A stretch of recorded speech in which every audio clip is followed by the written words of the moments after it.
외로움이 건네는 메시지라는 제목으로 말씀을 나누겠습니다.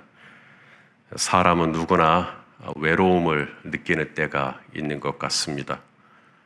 심지어 부부 사이라 해도 외로움을 느낄 때가 종종 있는 것 같아요. 사도 바울은 어땠을까요? 지난 주일날 말씀을 나눴지만 늘 성령과 기쁨이 충만했을까요? 아니면 바울도 때로는 외로움을 느꼈을까요?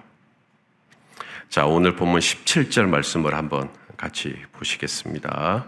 자, 시작. 형제들아, 우리가 잠시 너희를 떠난 것은 얼굴이요 마음은 아니니 너희 얼굴 보기를 열정으로 더욱 힘썼노라. 얼마나 보고 싶어요? 열정으로 보고 싶다. 우리 김옥희 권사님, 열정으로 보고 싶다. 너무 보고 싶다. 우리 개역개정 번역만으로는 이게 정말 바울의 외로움인지 잘 드러나질 않는데, 천주교에서 사용하는 카톨릭 성경이 있거든요. 카톨릭 성경 번역으로 한번 보겠습니다. 자, 카톨릭 성경은 위로 올리시고 형제 여러분부터 읽으셔야 됩니다. 시작. 형제 여러분, 우리는 잠시이기는 하지만 여러분을 떠나 고아처럼 되었습니다. 마음이 아니라 몸만 떨어져 있을 뿐이지만 우리는 간절한 열망으로 여러분의 얼굴을 다시 보려고 갖은 애를 썼습니다. 잠시이긴 하지만 어떤 감정을 느꼈다고요? 고아와 같은 감정을 느꼈다. 잠시이긴 하지만 꼭 고아 같았다. 이 아포르파니조라는 단어, 우리가 너희를 떠났다라고 말할 때 이 아포르파니조라는 이 단어가 이별하다, 분리되다, 고아가 되다 라는 뜻을 가지고 있습니다. 그러니까 사도 바울은 이 데살로니가 교회를 떠났을 때, 데살로니가 교회를 정말 어렵게 교회를 개척했지만 어떠한 이유가 있었겠잖아요. 이 비시디 안디옥에 있는 유대인들처럼 이 데살로니가에 있는 이 유대인들도 이제 이 바울을 핍박하는 겁니다. 이 데살로니가에 있는 유대인들을 사도행전 17장에 보면 이제 데살로니가를 어떻게 떠나게 됐는가를 스토리가 나오는데, 이 용역이라 그러죠. 용역, 깡패를 동원해가지고 바울을 핍박합니다. 바울을 죽이려고 그러고요. 그래서 바울이 데살로니가를 떠날 수밖에 없게 돼요. 그래서 그렇게 떠나면서 느꼈던 감정이 뭐냐면, 와, 참 외롭다. 외롭다라는 감정을 느꼈다라는 것입니다. 저는 이게 솔직한 고백이고 이래야 된다고 생각해요. 무슨 말이냐면, 외로움을 느낄 때 그걸 애써 감추고 안 외로운 것처럼 하는 것만이 능사는 아니다. 외로운 마음이 들 때, 꼭 고아와 같은 마음이 들 때 오늘 바울처럼 솔직하게 시인하고 인정하는 거예요. 나는 너희랑 그때 헤어졌을 때 나 고아 같았다. 나 외로웠다. 라고 인정하는 것입니다. 우리는 예수 그리스도를 믿는 믿음을 가진 자로서 외롭다라는 말을 하면 꼭 불신앙같이 느껴질 때가 많은데, 외로움은 불신앙이 아니고 외로움은 그냥 감정일 뿐입니다. 우리가 그렇게 느끼는 거예요. 내가 그런 마음이 드는 것입니다. 이 외로움이라는 것이 내 안에 들어올 때 어떻게 이 외로움을 처리할 것인가? 첫 번째가 뭐냐면 외로움을 인정하는 것입니다. 나 외로워요. 여보, 나 좀 외롭더라고. 애들아, 나 좀 외롭더라. 라고 외로움을 솔직하게 시인하고 인정하는 것이죠. 자, 다윗은 어땠을까요? 하나님의 마음에 합했던 다윗은 외로움을 느꼈을까요? 안 느꼈을까요? 안 느꼈으면 제가 이 얘기를 왜 하겠어요? 자, 시편 25편 16절 시작. 주여, 나는 외롭고 괴로우니 내게 돌이키사 나에게 은혜를 베푸소서. 하나님의 마음에 합했던 다윗도 외로울 때는 뭐라고 해요? 나 외롭다라고 인정합니다. 외롭다. 이 외로움이라고 하는 이 감정은요, 외롭구나, 내가 지금 외로움을 타는구나 라고 내가 시인하고 인정할 때 외로움이 사라집니다. 외로움은 내가 외로운데 안 외로운 것처럼 계속 그 외로움의 감정을 부인하면 외로움은 계속 남아있어요. 그런데 이 외로움이라는 감정이 어둠 가운데 딱 뒤에 숨어 있는데 내가 이것을 나 참 외롭다 라고 말을 해버리면 이 뒤에 숨어있던 외로움이 빛 가운데 드러나기 때문에 외로움이 사라지게 되는 것입니다. 그래서 외로움을 숨기는 것이 아니라 안 외로운 척 하시는 게 아니라 솔직하게 믿음의 식구들에게 아니면 내 사랑하는 사람들에게 혹은 믿을 만한 사람들에게는 솔직하게 장로님들 저 솔직히 좀 외롭습니다 라고 솔직하게 시인하는 것입니다. 그때 이 외로움의 감정을 다룰 수 있게 돼요. 외로움을 시인하라. 이 엘리야, 하나님의 사람 엘리야는 어땠을까요? 자, 열왕기상 19장 10절 읽어보죠. 시작. 그가 대답하되 내가 만군의 하나님 여호와께 열심히 유별하오니 이는 이스라엘 자손이 주의 언약을 버리고 주의 제단을 헐며 칼로 주의 선지자들을 죽였음이오며 오직 나만 남았거늘 그들이 내 생명을 찾아 빼앗으려 하나이다. 누구만 남았다고요? 자기만 남았다. 이 엘리야의 고백이에요. 하나님에 대한 열심히 유별했던 엘리야도 자기만 남았다. 이게 외로움이라는 감정이잖아요. 나만 남았다. 사실 엘리야만 남지 않았거든요. 하나님이 뭐라 그랬어요? 바알에게 무릎 꿇지 않은 7,000명이 있다 그랬거든요. 그런데도 엘리야는 뭐라고 느끼냐면 7,000명은 눈에 안 보이고 나만 남았다 라는 외로움을 느끼는 것입니다. 이것을 솔직하게 시인하고 인정하는 거죠. 그렇다면 하나님의 아들이신 우리 예수님은 외로움을 느꼈을까요? 안 느꼈을까요? 안 느꼈으면 뭐더러 이 얘기하겠어요? 언제 느꼈을까요? 십자가에서 엘리 나의 아버지, 엘리 나의 하나님 어찌하여 나를 버리셨나이까. 가장 지독한 외로움이죠. 가장 혹독한 외로움이죠. 가장 처절한 외로움이죠. 십자가에서. 그 외로움을 하나님이 나를 끊어버리신 것 같은 외로움. 영적인 외로움. 그래서 이런 마음이 들 때 우리 예수님도 나 왜 버리셨습니까? 라고 했던 것처럼 외로운 마음이 들 때 절대로 죄책감 갖지 마십시오. 외로운 마음이 들 때 사랑하는 사람들에게 솔직하게 시인하고 인정하십시오. 자, 그 다음 두 번째는 외로운 마음이 들 때 첫째는 시인해야 되고 두 번째가 뭐냐면 영적으로 분별하셔야 됩니다. 내가 지금 왜 이렇게 외롭지? 내가 왜 이 교회에서 왜 이렇게 외롭지? 혹여 마귀가 나의 이 외로움을 건드리는 건 아닌가? 라고 한번 분별해 보시는 겁니다. 자, 오늘 본문 18절 말씀을 읽어볼게요. 시작. 그러므로 나 바울은 한 번, 두 번 너희에게 가고자 하였으나 뭐예요? 사탄이 우리를 그러니까 바울은 어디 가고 싶은 거예요 지금? 데살로니가 교회 가고 싶은 거예요. 근데 누가 막아요? 데살로니가에 있는 유대인들이 막고 있는 거잖아요. 근데 유대인이 막고 있다라고 말하지 않고 누가 막았다? 사탄이 우리 사이를 막고 있다. 지금 이 바울의 이 외로움, 고아와 같이 느끼는 이 외로움을 느낄 때 바울은 이 외로움이 왜 이렇게 자꾸 깊어지지? 왜 이렇게 나는 이 교회에서 꼭 나만 동떨어진 것처럼 왜 이러지? 라고 할 때 어쩌면 사탄이 이걸 막는다. 사탄이 우리를 회방한다. 사탄이 저와 여러분 사이를 막을 수도 있을까요? 막을 수 있다는 것입니다. 여러분끼리도 막을 수 있다는 것입니다.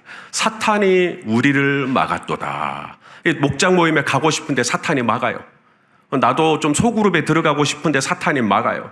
나도 성도들의 교제, 나는 성도들의 교제를 믿사오며 사도신경, 나는 성도들의 교제를 믿는다고 고백을 하면서도 정작 그 안에 들어가려고 하면 뭐 사탄이 자꾸 막아요. 뭐 어떠한 이유로든 막아요. 몸이 아프게 하든지 시간이 없게 하든지 뭐 어떠한 이유로든 자꾸 막아요. 그랬을 때 이걸 분별하셔야 된다. 그래서 우리 안에 외로운 마음이 들 때 첫째는 그걸 시인하고 인정할 것이요. 둘째는 한번 돌아보는 것입니다. 혹여 내 안에 이 외로운 감정이 마귀가 주는 것은 아닌지를 한번 분별해 보는 것이죠. 자, 그 다음 세 번째는 어떻게 해야 될까요? 외로운 마음이 들 때. 세 번째가 오늘 사도 바울이 했던 방법인데 적극적으로 성도들의 교제를 찾아가는 것입니다. 적극적으로. 나 외로워. 라고 혼자서만 끙끙 앓고 있는 게 아니라 정말 내가 이 외로운 감정을 없애기 위해서 적극적으로 형제들에게 손을 내밀라는 것이에요. 자, 오늘 그 방법이 뭐냐면 디모데를 데살로니가 교회에 보냈다라는 것입니다. 자, 3장 2절 말씀이죠. 읽어보겠습니다. 시작. 우리 형제 곧 그리스도의 복음을 전하는 하나님의 일꾼인 디모데를 보내노니 이는 너희를 굳건하게 하고 너희 믿음에 대하여 위로함으로. 바울이 직접 가면 데살로니가 성도님들이 제일 좋아하겠지만 바울이 직접 갔다가는 또 난리가 나니까 또 유대인들이 또 어떻게 나올지 모르니까 또 바울의 생명도 위험하고 그러니까 바울은 직접 못 가고 대신에 누구를 보냈다는 거예요? 디모데를 보낸 것입니다. 그래서 디모데를 바울 대신 디모데를 보내서 이제 데살로니가 교회 성도들을 타이르고 또 성도들을 격려하고 일종의 목회를 하라고 보낸 것이죠. 그 교회 성도들을 좀 살펴봐 주라. 그래서 디모데가 가서 이제 데살로니가 교인들을 잠깐 돌보는 거죠. 그리고 난 다음에 돌아옵니다. 바울에게 돌아와요. 돌아와서 보고를 하는 거죠. 자, 3장 6절입니다. 읽어보겠습니다. 시작. 지금은 디모데가 너희에게로부터 와서 너희 믿음과 사랑의 기쁜 소식을 우리에게 전하고 또 너희가 항상 우리를 잘 생각하여 우리가 너희를 간절히 보고자 함과 같이 너희도 우리를 간절히 보고자 한다 하니. 저도 우리 이기남 권사님 보고 싶어 했는데 그래서 제가 우리 조찬지 장로님을 보냈는데 조찬지 장로님이 저한테 와서 아유 목사님 제 아내도 목사님 보고 싶더래요. 그러니까 제가 마음이 너무 좋은 거예요. 지금 그 얘기입니다. 디모데를 보내서 데살로니가 교회 성도들 좀 어떠냐고 좀 물어봤더니 데살로니가 교회 성도들도 너무너무 사도 바울을 보고 싶어 합니다. 너무너무 그리워합니다. 너무너무 우리 손 목사님 생각하고 있습니다. 이런 얘기를 지금 디모데를 통해서 듣게 된 것입니다. 이러니까 그 외로움이 고아와 같았던 마음이 위로를 받는 거죠. 위로를. 데살로니가 교회 성도들도 나를 생각해 주고 계시는구나. 나만 이렇게 상사병 결린 것처럼 나만 이렇게 우리 정수래 권사님 좋아한 게 아니었구나. 우리 권사님도 저를 좋아했고 그랬구나. 자, 7절, 8절 말씀도 또 읽어보겠습니다. 시작. 이러므로 형제들아 우리가 모든 궁핍과 환난 가운데서 너희 믿음으로 말미암아 너희에게 위로를 받았노라. 그러므로 너희가 주 안에 굳게 선즉 우리가 이제는 살리라. 다시 한번 보세요. 이러므로 형제들아 우리가 모든 궁핍과 환난 가운데서 현재 바울이 궁핍과 환난 가운데 있다는 얘기죠. 궁핍이란 말은 먹고 사는 게 너무 힘들어요.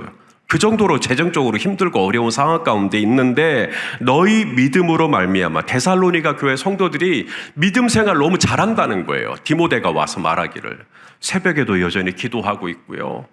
화요 중보기도회도 여전히 하고 계시고요. 목장 모임도 너무너무 잘하고 계시고요. 교회에서 사역도 하고 계시고요. 막 이런 얘기를 막 전하는 거예요. 너희가 주 안에 굳게 선즉 그런 얘기를 들으니까 우리는 이제는 몰라? 우리는 이제 살 것 같다는 거예요. 살 것 같다. 너희가 그렇게 믿음 생활 잘한다는 이야기를 들으니까 아이고야 나 이제 숨이 좀 쉬어진다. 그전에는 외로웠어요. 그전에는 고아와 같았어요. 근데 적극적으로 그 교제 안에 들어갔더니 적극적으로 내가 목장 모임에도 가고 적극적으로 성도와의 교제에 참여했더니 아이고 이제는 내가 살겠다. 이것이 신앙생활이구나.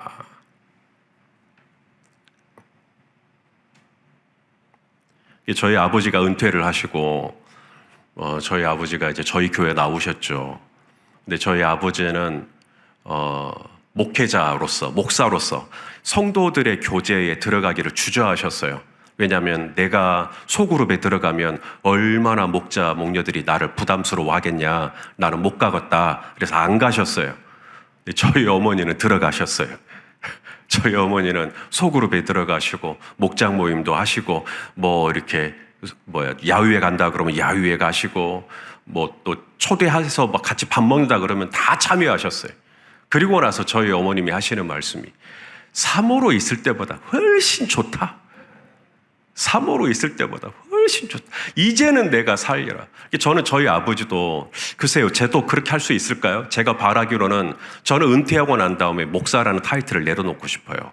저는 은퇴하고 난 다음에는 그냥 성도라는 이름으로 그냥 성도님들과 교제 안에 들어가고 싶어요. 우리 이지영 목사님 계시지만 목장 모임 하시는 모습 너무 좋게 생각해요. 그렇게 성도 간의 교제에 참여하고 소그룹 안에 들어가고 성도들하고 같은 모습으로 이렇게 사역하니까 이제는 내가 살겠다. 이젠 내가 살겠다. 저희 어머니는 그렇게 여전도회로서 또 권사회로서 또 목장의 목장원으로서 막 이렇게 사역하면서 사모로 살았던 39년보다 훨씬 좋다. 이게 훨씬 좋다. 이런 고백을 이렇게 하셨어요. 그러니까 여러분 좋은 줄 아셔요. 저는 사도 바울이 그 성도와의 교제에 참여하고 난 다음에 데살로니가 교회 성도들 교제에 참여하고 난 다음에 이젠 내가 살겠다. 이젠 내가 어떻게 이 외로움이라는 마음, 이 교회에 나밖에 없는 것 같은 마음, 이 나만 남았거늘 막 이런 외로움들이 어찌하여 나를 버리셨나이까 이런 외로움들이 그렇게 마치 뼈 사이에 들어오는 찬바람처럼 수숙하고 들어올 때 이걸 어떻게 하면 좋을까? 첫째는 뭐냐면 인정하는 거예요. 내가 지금 외롭구나. 인정하고 가까운 사람에게 아무한테나 말하면 안 되고 그냥 아무나 붙들고 저 외로워요. 그럼 이상한 사람 취급받으니까 정말 믿을 만한 신뢰할 만한 분에게 사실 저 외롭습니다 라고 인정하는 거. 그다음 두 번째는 영적으로 분별해 보는 거. 그리고 세 번째는 적극적으로 성도 간의 교제에 참여해 보는 것. 그렇게 해서 그 믿음의 식구들과 함께 믿음의 형제 자매들과 함께 커피도 좀 마시고 같이 즐거운 것도 좀 보시고 어제 아내하고 저하고 밥 먹으러 갔는데 식당에 우리 최보합 권사님이 우리 교회 또 임남순 집사와 같이 밥 먹고 계시는 거예요. 어찌나 반갑던지 제가 계산해 드렸어요. 너무 반가워가지고 그래서 같이 교제하고 같이 밥도 먹고 같이 커피도 마시고 정 없으면 저한테 연락 주세요. 제가 사드릴게. 제가 제 목양실에 오시면 봉다리 커피 제가 타드릴게. 그래서 같이 교제하시고 같이 마음도 터놓으시고 그러면 이제는 우리가 살겠다. 이제는 내가 살겠다. 그렇게 하여서 외로움이 건네는 메시지가 있어요. 어떤 글에 이런 글이 있더라고요. 당신이 지쳤다는 건 노력했다는 증거고 당신이 실패했다는 건 도전했다는 증거이며 당신이 좌절했다는 건 그만큼 간절했다는 증거이며 당신이 긴장이 된다는 건 진심이라는 증거다. 당신에게 슬럼프가 왔다는 건 그만큼 열정이 있었다는 증거다. 오늘 바울이 그리고 우리 중 누군가가 외로움을 느꼈다면 그것은 그만큼 여러분이 열심히 사랑했기 때문이 아닐까요? 외로움을 느꼈다면 그만큼 열심히 섬겼기 때문이 아닐까요? 외로움을 느꼈다면 그만큼 진실된 관계를 갈망했기 때문은 아닐까요? 외로움을 느꼈다면 그만큼 열심히 사명을 감당하고 있기 때문은 아닐까요? 외로움을 부인할 게 아니라 외로움을 솔직하게 시인하고 인정하는 가운데서 오늘도 내가 혹시 연락할 수 있는 사람, 내가 만날 수 있는 사람 있는지 한번 찾아보시고 그와 적극적으로 교제를 하시고 그로 말미암아 우리가 이제는 살리라 했던 이 숨통이 트이는 이 은혜가 저와 여러분에게 함께 하시기를 주님의 이름으로 축원합니다. 기도하시겠습니다. 하나님, 사도 바울이 외로웠지만 마지막에는 살겠다 했습니다. 우리 성도님들도 이 교회에서 신앙생활하면서 절대 외로움 느끼지 않고 우리의 교제를 통하여서 우리 성도 간의 모임을 통하여서 숨 쉴 수 있는 은혜를 허락하여 주시옵소서. 예수님의 이름으로 기도합니다. 아멘.